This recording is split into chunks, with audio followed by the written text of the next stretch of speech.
ठीक आहे. तर आपण जेव्हा कधी अशा कुठल्याही वातावरणामध्ये जातो, बाहेर जातो, गर्दीच्या ठिकाणी जातो, तेव्हा आपल्याला ही जो उपाय आहे, हा उपाय कसला आहे? सुरक्षेचा उपाय. आपला आपली आभा, आपला ऑरा लॉक करायचा उपाय, हा आपल्याला उपाय आठवणीने न चुकता करायला सुरुवात करायची. अनेक जण आपल्या ध्यान कुटुंबामध्ये हे करतायत सुद्धा, ऑलरेडी मला माहिती.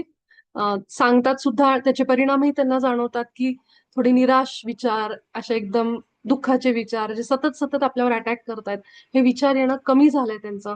आणि हळूहळू एक वेळ अशी येते, खात्रीने सांगते, की जेव्हा आपल्याला ना केवळ आपल्या उच्च आत्म्याचे विचार ऐकू येतात. ही प्रक्रिया आपल्या आयुष्यात, ही वेळ आपल्या आयुष्यात येते. पण त्यासाठी आपल्याला गरजेचं आहे ते नियमितपणा.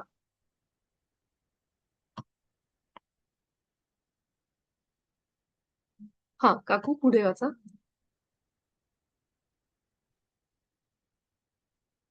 आहेत का विश्वलता काकू?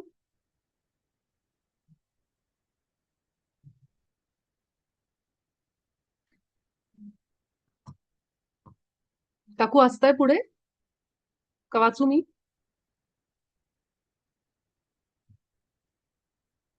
ठीक आहे, मी वाचून घेते.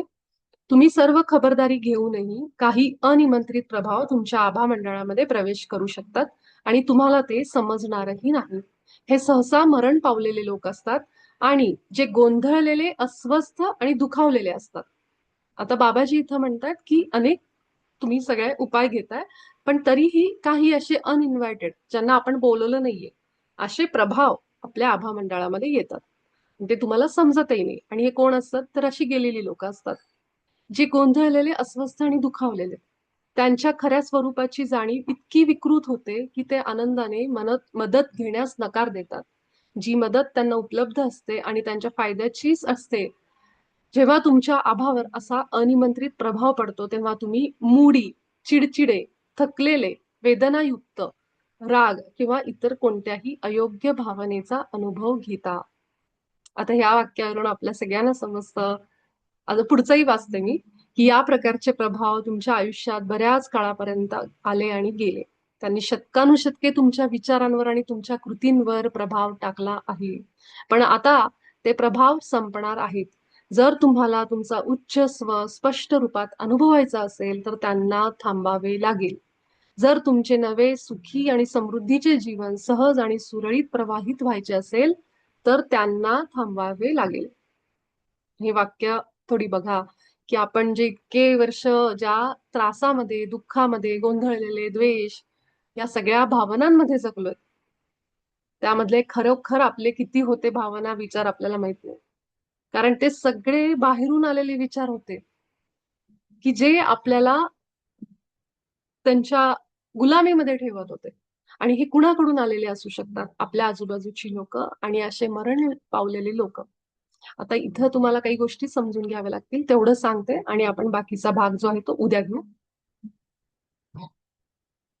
आपलं इंटरनेट कनेक्शन स्टेबल आहे नसेल, आवाज तर मला प्लीज सांगा, आवाज नीट येत नसेल तर.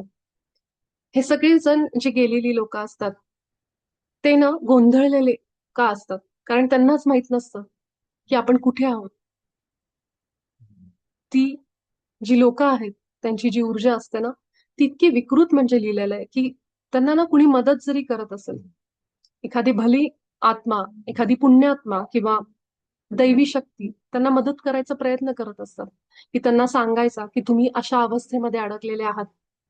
हे जे तुम्ही बघताय, हे शरीर तुम्ही सोडलेलं आहे आणि तुम्ही आता तुमच्या पुढच्या प्रवासाला जा. तुम्ही त्या मायेमध्ये अडकला आहात, तुम्ही त्या वासनांमध्ये, इच्छांमध्ये अजूनही आहात, पण तुमच्याकडे शरीर नाहीये त्याचा उपभोग घ्यायला. हे सगळं सांगणाऱ्या शक्ती, दैवी शक्ती त्यांच्याजवळ असतात. त्यांना मदत करायचा प्रयत्न करत असतात, पण ते मदत घेत नाही. कारण त्यांना हे माहीतच नसतं. ते इतके गोंधळलेले, अस्वस्थ आणि दुखावलेले असतात.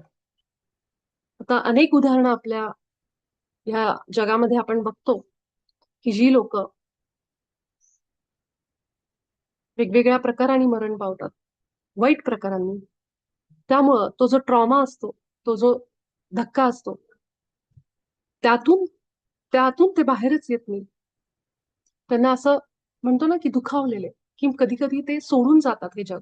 नको मला हे सगळं म्हणून. ही जी आत्मे असतात त्याबद्दल बाबाजी इथं बोलतायत, की त्यांना मदत द्यायचा, अनेक प्रकारे मदत द्यायचा एक प्रयत्न केला जातो, पण ते घेत नाही. इतके ते गोंधळलेल्या अवस्थेमध्ये असतात. आणि जेव्हा अशा ऊर्जांचा प्रभाव आपल्यावर पडतो, आपल्या आभा मंडळावर, ऑरावर, तेव्हा आपल्याला अचानकपणे मूड स्विंग्स, चिडचिडेपणा, सगळं चांगलं रडू येणं, थकवा, निराशा, ह्यापैकी कुठलीही भावना येऊ शकते. कुठलीही जी आपल्याला खूप त्रासदायक असते आपल्यासाठी. आपल्याला कळतच नाही माझ्यासोबत होतंय काय. त्यामुळं आपलं बरचसं आयुष्यातला बराचसा काळ ह्याच भावनांमध्ये, विचारांमध्ये गेलेला असतो. आणि बाबाजी इथं म्हणतात, की त्या विचारांनी आपल्यावर शतकानुशतके, अनेक वर्षानुवर्ष, अनेक शतकं आपल्यावर प्रभाव टाकलेला आहे. आपण त्या प्रभावाखाली होतो हे आपल्याला माहित नाही. पण आता ती वेळ आली, कारण आपल्याला आता ते ज्ञान मिळतंय.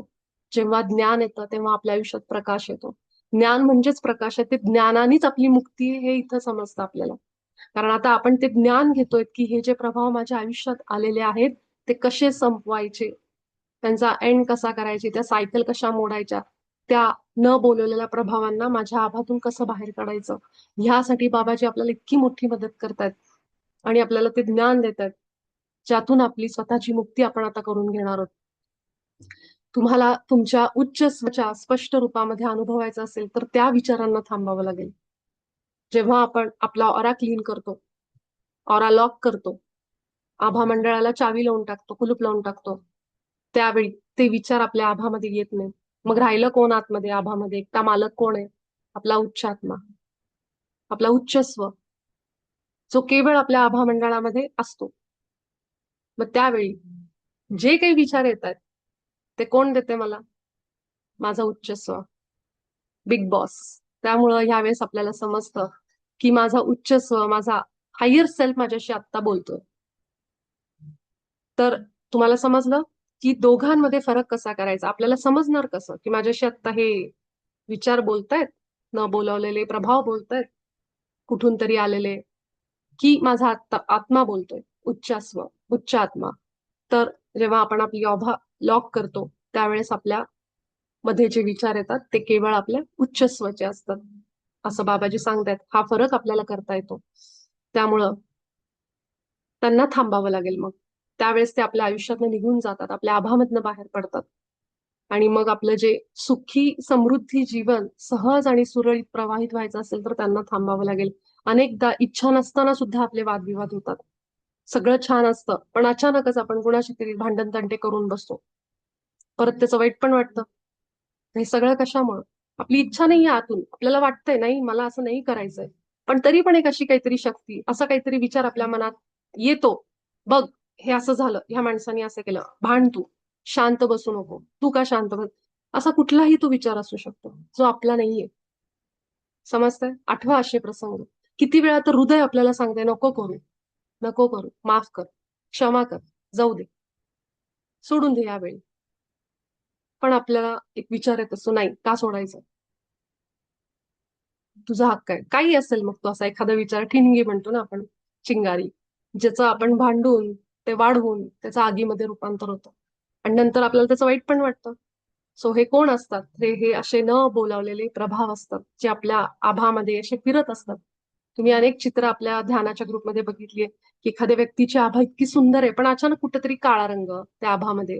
ही ऍक्च्युली आपल्याकडे ती आभा स्कॅनर असे, ज्याच्यामध्ये अशी डिव्हाइसेस डेव्हलप केली आहेत, की ज्याच्यामध्ये एका माणसाला समोर उभं करतात. त्याच्या आभामध्ये कुठे कुठे काळा रंग आहे, कुठे कुठे प्रॉब्लेम आहे, हे सगळं दिसतं आपल्याला त्या डिव्हाइसेसमध्ये. तर ह्या प्रकारे आपल्याला बाबाजी या धड्यामध्ये पुढे घेऊन चाललेत. आपण आज इथे थांबू आणि उद्या ह्याचा पुढचा भाग आपण बघू की कशा पद्धतीने आपण आपला ऑरा स्वच्छ करणार आहेत, लॉक करणार आहेत. दोन्हीही पीडीएफ मी तुम्हाला पाठवते. ही पीडीएफ जिथपर्यंत झालंय पुढचंही वाचू शकता, हरकत नाही, उद्या आपल्याला करायचंच आहे. त्यामुळे दोन्ही वाचा. पुन्हा एकदा उच्च स्वशी जोडणं आणि सुरक्षा उपायांचा वापर कसा करायचा, हे दोन्ही धडे वाचू शकता. तर रोजच्या प्रमाणे आपल्या हृदयात जा. थोडा वेळ झोपायच्या आधी 10 मिनिटं का होईना. परत एकदा म्हणा, मी ईश्वरी शक्तीमध्ये प्रतिमेमध्ये बनली. ईश्वराचे सगळे गुण माझ्यात आहेत. आपल्या संपूर्ण शहराला, घराला, आपण जिथं राहतो त्या एरियाला, आपल्या देशाला आणि सृष्टीला, या ब्रह्मांडाच्या बाहेर अनेक ब्रह्मांड आहेत, त्या सगळ्यांना प्रेम पाठवा. ऊर्जा फील करा आपल्या हृदयातून. तुम्ही नुसतं प्रेम पाठवतो जरी म्हणलात तरी सुद्धा आपल्या शब्दांना खूप वजन आहे, लक्षात ठेवा. ती ऊर्जा जाणारच बाहेर. आणि फील केलं हृदयातून तर अजूनच त्याचा फरक पडतो. ह्याप्रमाणे बाबाजींनी दिलेले सोपे सोपे अभ्यास आपल्या रोज आयुष्यात सुरू ठेवा आणि येणारा काळ तुम्हाला ते बदल दाखवेलच. त्यामुळे मी तुमच्या सगळ्यांची उच्चस्वचे अनेक अनेक आभार मानते. आपल्या उच्चस्वच्या संपर्कात राहण्यासाठी उच्चस्वचे रोज आभार माना. तो तुमच्या सोबत आहे, त्याच्याशी बोला. आपण सगळेजण भेटू उद्याच्या सत्रामध्ये. तुमचे खूप खूप आभार आहे. धन्यवाद.